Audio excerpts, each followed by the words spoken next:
Ric Flair is the best professional wrestler I've ever seen, and in this video, we're going to talk about why. I grew up watching professional wrestling. It's actually the thing that made me want to study storytelling in the first place. And when I first became a fan, Ric Flair was always in the main event, and I didn't really know the reason.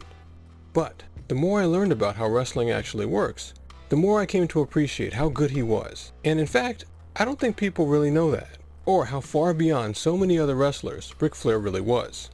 So let's get into that. One of the most important things to know about professional wrestling is that it's an entertainment product.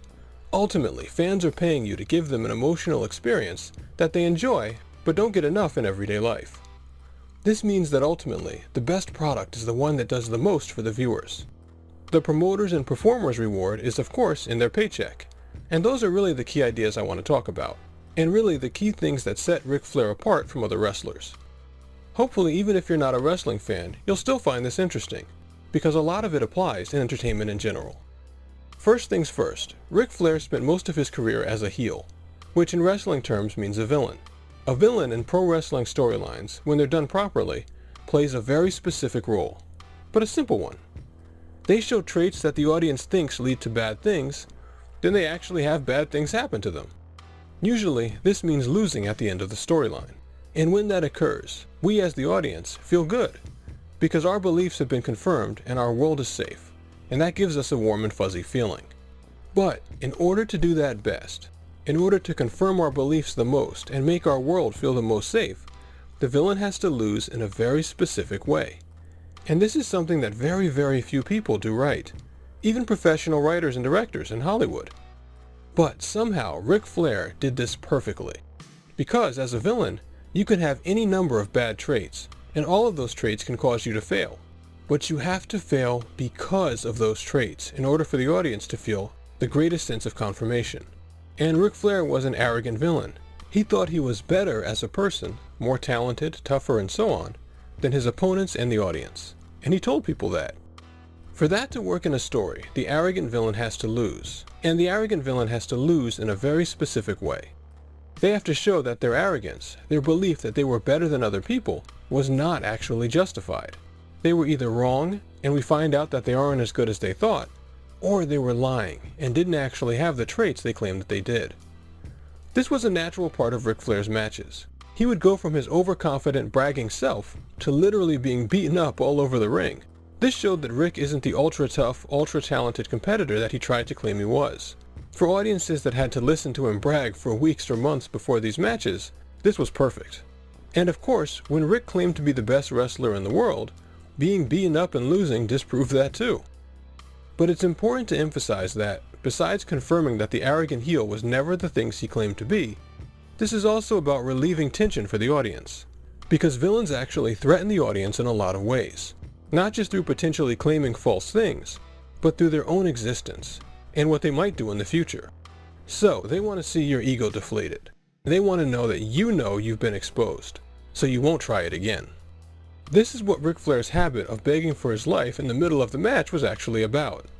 And this was part of really giving the audience all the things they subconsciously wanted to see in the match. And I'm especially impressed by this, because it took me a while to realize these things, and I'd never heard them described before. As fans, especially when we're younger, we often can't put these things into words. And a lot of times, we'll watch matches where the heels lose, but they never actually show weakness, or get rid of the things about them that irritate us.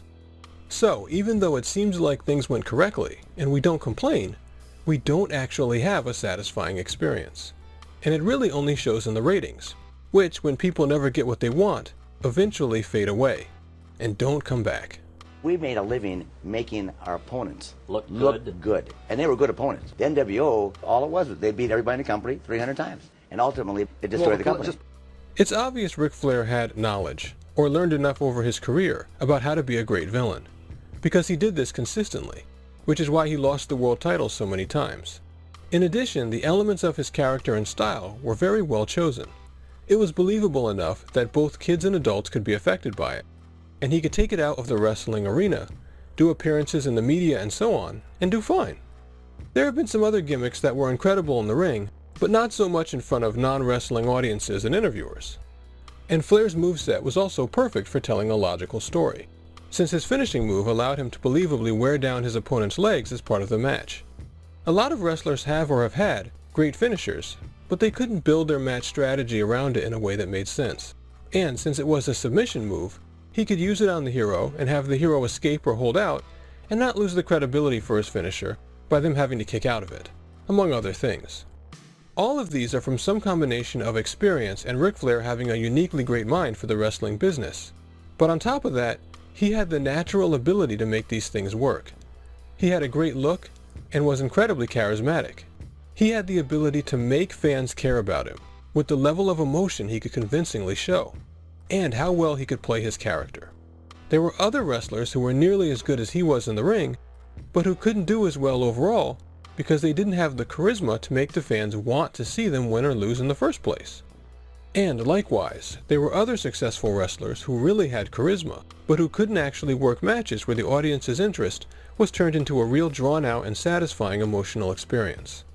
And the wrestling business is extremely hard on its athletes physically. Most guys who do it break down over time.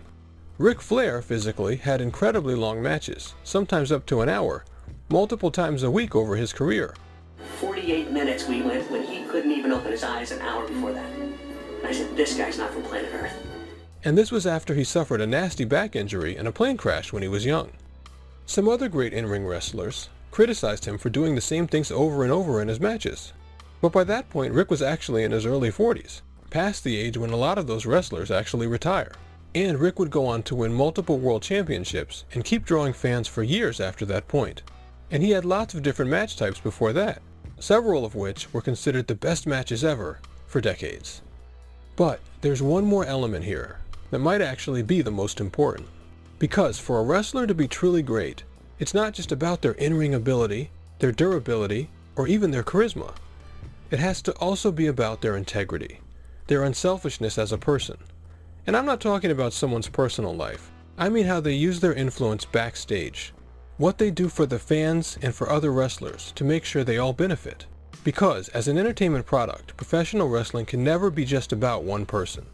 At certain times, the villain has to look like a real threat, and other times the hero has to triumph. Sometimes one wrestler needs to move into the main event, then eventually another does, to keep the product fresh.